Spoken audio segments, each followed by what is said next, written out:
ఎక్కడ చూపించగలుగుతారు? చూపిస్తారా మిషన్ భగీరథ ఈ దేశంలో ఎక్కడైనా?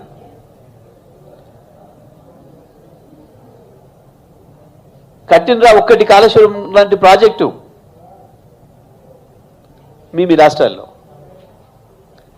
ఇదా దుర్వినియోగం? కేసీఆర్ చేసే దుర్వినియోగం ఇదన్నట.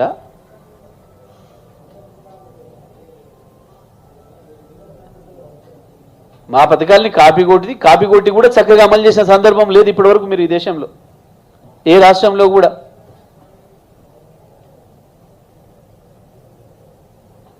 అబద్ధాలతో పార్టీలు నడుపుతాం, అబద్ధాలు చెప్పి కేసీఆర్ పైన ఉన్న ప్రేమను పోగొడతాం ప్రజల్లోంచి అని భ్రమలో మాట్లాడుతున్నారు. నోరు తెరిస్తే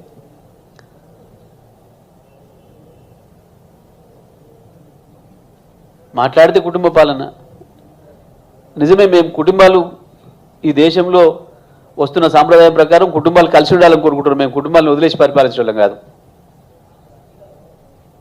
అందులో ఏం సందేహం లేదు. కుటుంబాలు కలిసి ఉండాలని కోరుకుంటున్నాం మేము. మీరు ఎక్కువ మాట్లాడితే మేము విషయాలు మాట్లాడాల్సి వస్తుంది.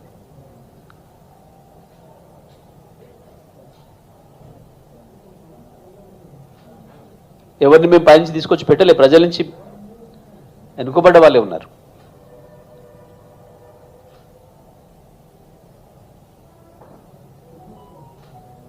మాట్లాడితే కేంద్రం ఇచ్చే నిధులు ఎక్కడి నుంచి తెచ్చిస్తున్నారు? కేంద్రం ఆయన పాకిస్తాన్ నుంచి తీసుకొని తెస్తున్నారు మీరు డబ్బులు. ఇంకెక్కడి నుంచి తీసుకొచ్చి ఇస్తున్నారా? లేదా గుజరాత్ డబ్బులు ఏం తెచ్చి ఈ దేశంలో పంచుతున్నారా మీరేమైనా తెలంగాణ ప్రజలకి, ఇంకో రాష్ట్ర ప్రజలకి? వాస్తవానికి మాకు రావాల్సిన వాటా,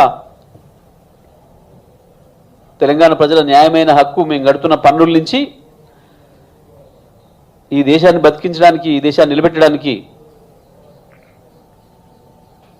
తెలంగాణ ప్రజలు గడుతున్న డబ్బుల్లో మా వాటా, న్యాయంగా ఇవ్వాల్సిన వాటాని ఇస్తలేరు. ఇంకా మొత్తం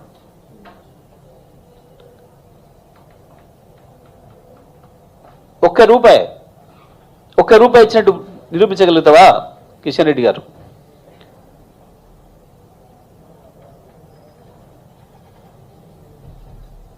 మాకు రావాల్సిన వాటా కంటే ఒక్క పైసా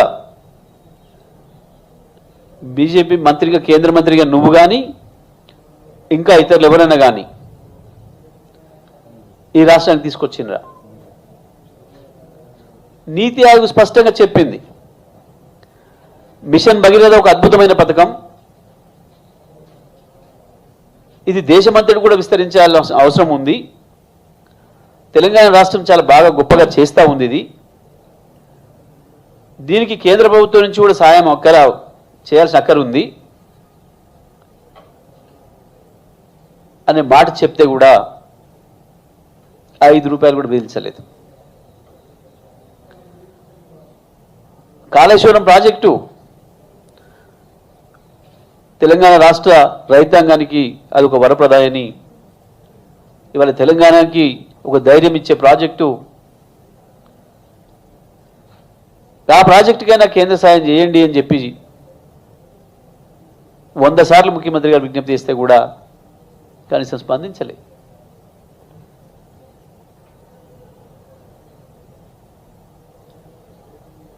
అప్పుడు ఇప్పుడు అబద్ధాలు మాట్లాడిపోవడం తప్ప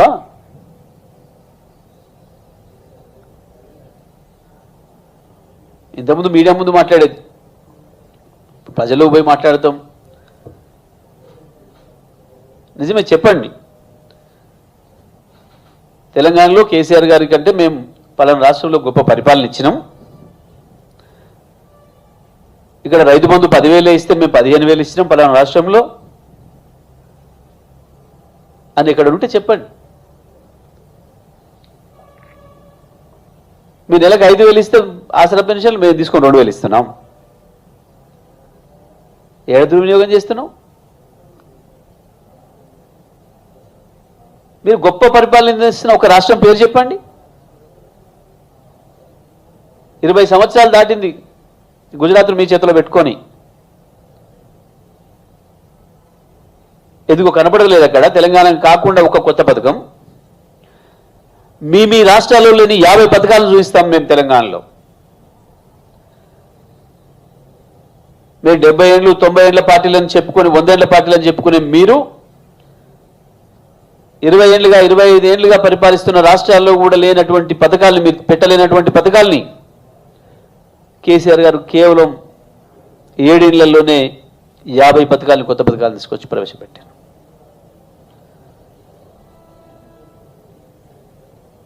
ఈ దేశంలో ఏ పార్టీ కూడా ఇప్పటివరకు ఎన్నికల్లో ఇచ్చిన అన్ని హామీలు అమలు చేసిన పార్టీ లేదు. కానీ ఎన్నికల్లో ఇచ్చిన హామీలన్నింటినీ పూర్తి చేయడమే కాకుండా ఎన్నికల మేనిఫెస్టోతో సంబంధం లేకుండా ప్రజల కష్టాలను తీర్చడానికి అనేక కొత్త పథకాలను తీసుకొచ్చిన ఏకైక పార్టీ టీఆర్ఎస్, ఏకైక ప్రభుత్వం తెలంగాణ ప్రభుత్వం, ఏకైక ప్రభుత్వం కేసీఆర్ ప్రభుత్వం. ఇది రాష్ట్ర మంత్రికి తెలుసు, దేశమంత్రికి కూడా తెలుసు.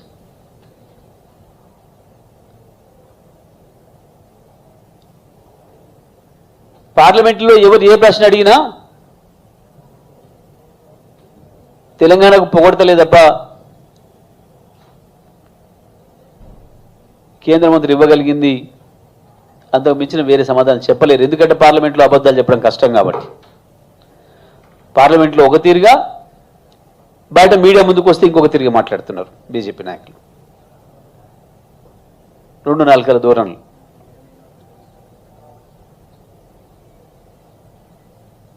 పెడదామా? చర్చకు సిద్ధమా మీరు?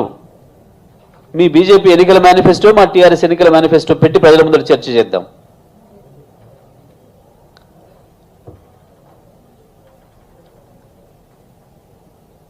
కేసీఆర్ కరెంట్ షాక్ ఇస్తారట. 130 కోట్ల మంది ప్రజలకు శాఖల మీద శాఖలు ఇస్తూనే ఉన్నారు మీరు. కొత్తగా ఇచ్చేదానికి ఏం లేదు. రోజుకు ఒక బండ మా నెత్తి మీద వేస్తూ దేశ ప్రజల నెత్తి మీద పాపం చాలా మంది క్రికెట్ వచ్చేటప్పుడు టీవీల ముందు కూర్చొని చప్పట్లు కొడతారు. 100 కొడితే ఎవరైనా 100 పరుగులు దాటినాయి అని. కానీ మీ 100 పరుగులతో దేశ ప్రజలు మూర్ఛ వచ్చి పడిపోయే పరిస్థితి తీసుకొచ్చారు. మీ డీజిల్ పెట్రోల్ ధరల్ని 100 దాటించి.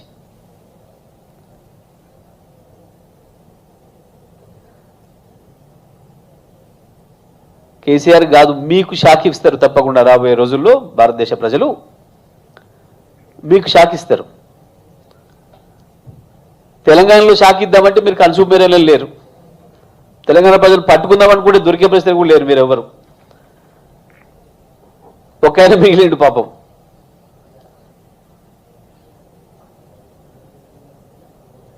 కానీ ఈ దేశ ప్రజలు కూడా మీకు షాక్ ఇస్తారు తొందరలోనే. ఎంతసేపు పక్కోడు పేరు చెప్పి ఏదో ఆ దేశం మీద ఏం చేసినాం, ఈ దేశం ఏం చేసిండ్రు, ఇంకేందో దాడులు జరగలేదు ఈ దేశం మీద. మీరు చేసే దాడులు చాలు.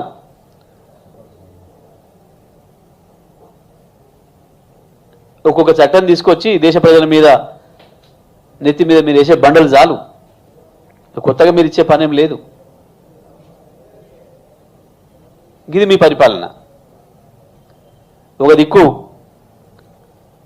24 గంటల ఉచిత విద్యుత్తు రైతాంగానికి,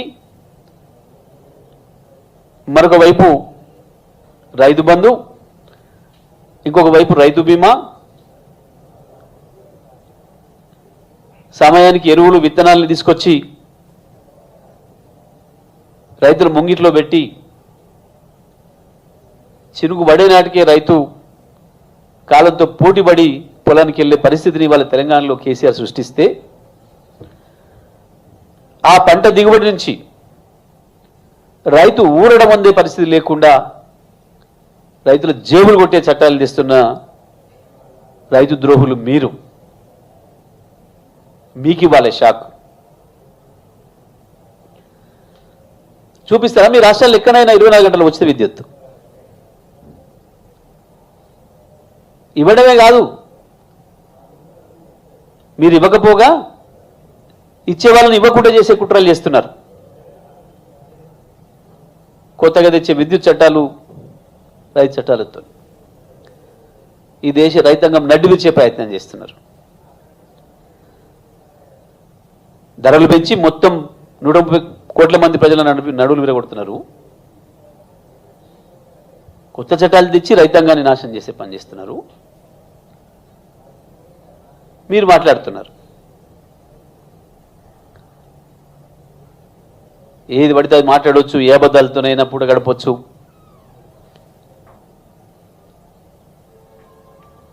తెలంగాణ ప్రజల్ని మోసం చేయడం మీతో కాదు.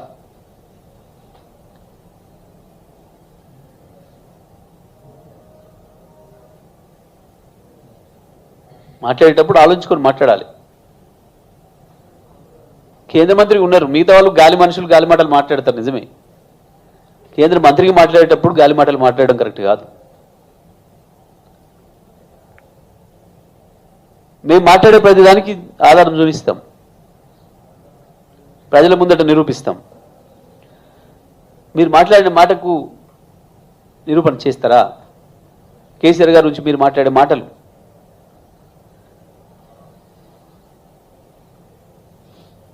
ప్రజల్లో నిలబడని మాటలు మాట్లాడడం మంచిది కాదు.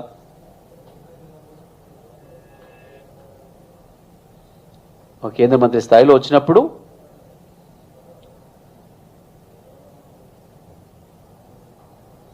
ప్రభుత్వాలుగా ఏం చేస్తున్నామో మాట్లాడాలి. నోటికి వచ్చిన అబద్ధాలు చెప్పేసిస్తే ప్రజలు ఏదో నమ్ముతారు, మా పార్టీకి ఎంతో ఓట్లు వస్తాయని అనుకుంటే, ప్రజలు మా వైపు వస్తారనుకుంటే అది అమాయకత్వం అవుతుంది.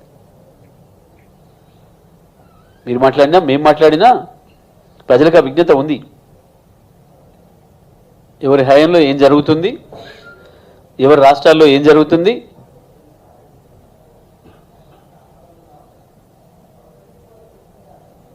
అన్ని విషయాలు ప్రజలకు స్పష్టంగా తెలుసు.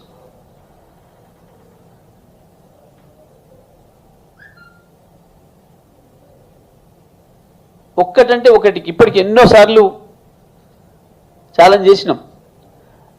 మా ముఖ్యమంత్రి గారు స్వయంగా అడిగారు, ₹1 ఎక్కువ చూపిస్తారా మీరు? చట్టబద్ధంగా తెలంగాణ ప్రజలకు రావాల్సిన వాటా 42% ఏదైతే నిర్ణయించబడిందో ఆర్టికల్ 286 ప్రకారం దాని మించి ₹1 ఎక్కువ తెచ్చినట్టు చూపిస్తారా మీరు? అమిత్ షా గారిని అడిగారు, దానికి సమాధానం లేదు. కానీ ఒకే అబద్ధాన్ని 100 సార్లు చెప్పి ప్రజలు నమ్మించవచ్చు అని చెప్పి ప్రయత్నం చేస్తున్నారు. ఇప్పటికైనా కిషన్ రెడ్డి గారు ఇక నుంచి రేపటి నుంచి అయినా మీ యాత్రలో నిజాలు మాట్లాడే ప్రయత్నం చేయండి. మీరు పెంచిన ధరలేందో, ఎన్నికల్లో మీరు ఇచ్చిన హామీలేందో వాటిని తీసుకుపోయి ఎక్కడ మూటగట్టి పెట్టినరో ప్రజలకు చెప్పండి. కేంద్రాన్ని విమర్శిస్తున్నారు అని మాట్లాడుతున్నాడు. ఏమని విమర్శించినాం? ₹100 పెట్రోల్ దాటిందనేది నిజం కాదా? అదేమైనా ఆరోపణ, అదేమైనా విమర్శ? ప్రజలు కొనుక్కుంటున్నారు కదా. ప్రజలు ఎందుకు? మీరు వెళ్తున్న కారు డ్రైవర్ని అడిగితే చెప్తాడు కదా. మనం నడుపుతున్న కారులో పోసే డీజిల్ ధర ఏంది, పెట్రోల్ ధర ఏంది అడిగితే చెప్తాడు కదా. ఏం అబద్ధం ఉంది దాంట్లో? ప్రధానమంత్రి గారు మోడీ గారు తిరిగే కార్ డ్రైవర్ అడిగినా చెప్తాడు, కిషన్ రెడ్డి గారు మీరు తిరిగే కార్ డ్రైవర్ అడిగినా చెప్తాడు. మరి ఆయన 100 అంటే ఆయన విమర్శ చేసినట్ట, మిమ్మల్ని మీ మీద ఆరోపణ చేసినట్ట? 100ని 50 అని చెప్పాలా? గ్యాస్ ధర 900 నిజం కాదా?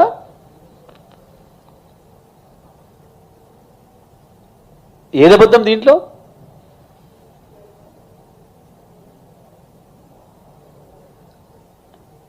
అబద్ధాలు ఆడడం మీ అలవాటు, అర్థం లేని మాటలు మాట్లాడడం అలవాటు.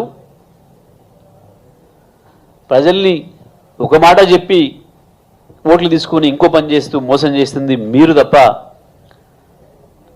మేం కాదు, టీఆర్ఎస్ పార్టీ కాదు.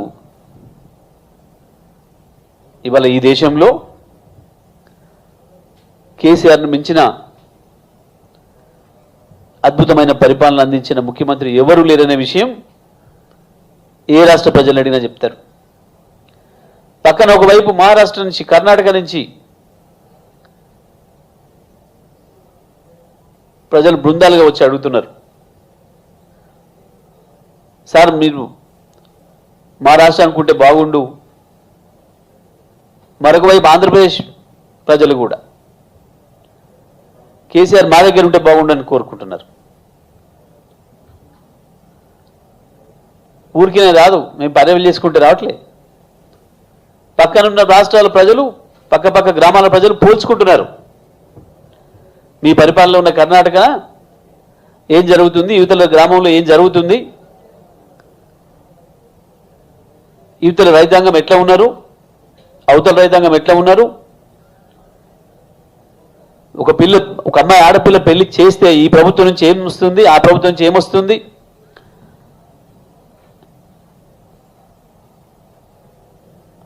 ఒక పెళ్ళైన అమ్మాయి నిలదప్పితే ఎటువంటి సహాయం ప్రభుత్వం నుంచి వస్తుంది. కేసీఆర్కి ఇట్లాంటి పథకం ఏంది.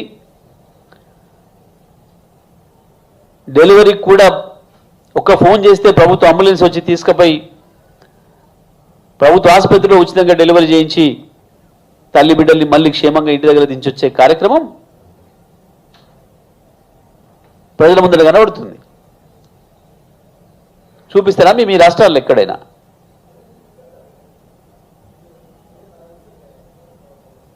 అందుకే ఇప్పటికైనా కిషన్ రెడ్డి గారు, మీరు అబద్ధాలు మాట్లాడడం మానేయండి, అర్థం లేని ఆరోపణలు చేయడం మానేయండి, వ్యక్తిగతమైన కక్షతోని ఈర్ష్యతోని కేసీఆర్ కుటుంబం గురించి మాట్లాడడం మానేయండి. వాస్తవాలు చెప్తేనే ప్రజలు అంగీకరిస్తారు తప్ప అబద్ధాలతో పార్టీలు నడుపుదామని, అబద్ధాలతో యాత్రలు చేద్దామని అనుకుంటే మీకు ప్రయోజనం ఉండకపోగా ప్రజల్లో మీరే అబాస్ పాలవుతారనే విషయాన్ని తెలుసుకోవాలని చెప్పి నేను విజ్ఞప్తి చేస్తాను.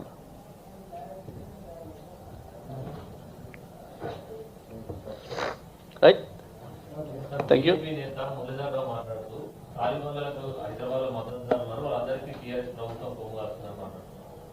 వాళ్ళే కదా ఈ దేశంలో ఒక్కని రాణిస్తలేం, మేము చాలా జాగ్రత్తగా ఉంటాం బార్డర్లు కాబట్టి. హైదరాబాద్లో తాలిబాన్లు ఉండంటే తప్పకుండా అది మోడీ గారి ఫెయిల్యూర్, బీజేపీ ఫెయిల్యూర్, కేంద్ర ప్రభుత్వ ఫెయిల్యూర్. మురళీధరరావు ఒప్పుకున్నందుకు, వాళ్ళ ప్రభుత్వం ఫెయిల్ అయిందని ఒప్పుకున్నందుకు ధన్యవాదాలు. వాళ్ళ చేత కాకపోతే మాకు అబ్బాయి చెప్తే మా పోలీస్, తెలంగాణ పోలీస్ బ్రహ్మాండంగా తీసి బయటపడేస్తుంది. ఈ దేశంలో చాలా రాష్ట్రాలకు సహాయపడుతుంది మా పోలీస్. తప్పకుండా మురళీధర్ గారు వాస్తవం ఒప్పుకుంటున్నాడేమో మరి, మోడీ ప్రభుత్వం ఫెయిల్ అయిందని చెప్పి బార్డర్లు దాటి ఉగ్రవాదులు రాకుండా ఆపడంలో. అందుకే చెప్తున్నా, కొంచెం అవగాహన చేసుకొని మాట్లాడితే మంచిది. నోటికి ఏది వస్తుంది మాట్లాడొద్దు, నాయకులు కానీ ప్రజాప్రతినిధులు కానీ. తాలిబాన్ అహ్మదాబాద్కు వచ్చినా, హైదరాబాద్కు వచ్చినా, ఆంధ్రప్రదేశ్కి వచ్చినా తప్పు కేంద్రందే కదా. అంత చేతగాని కేంద్రం ఎందుకు ఉండాలి?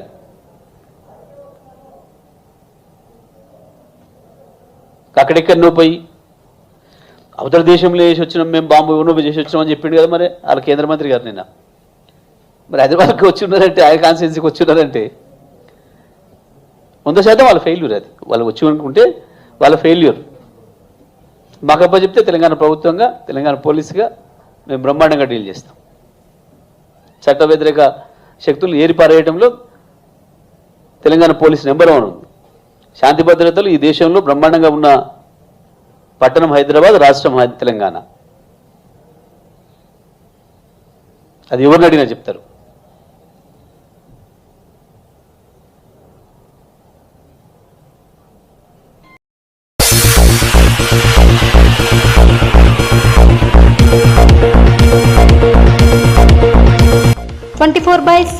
చూస్తూనే ఉండండి ఎంబీకే న్యూస్. ఈ వార్తలు ఇంతటితో సమాప్తం. తిరిగి మళ్ళీ మరో న్యూస్లో కలుసుకుందాం.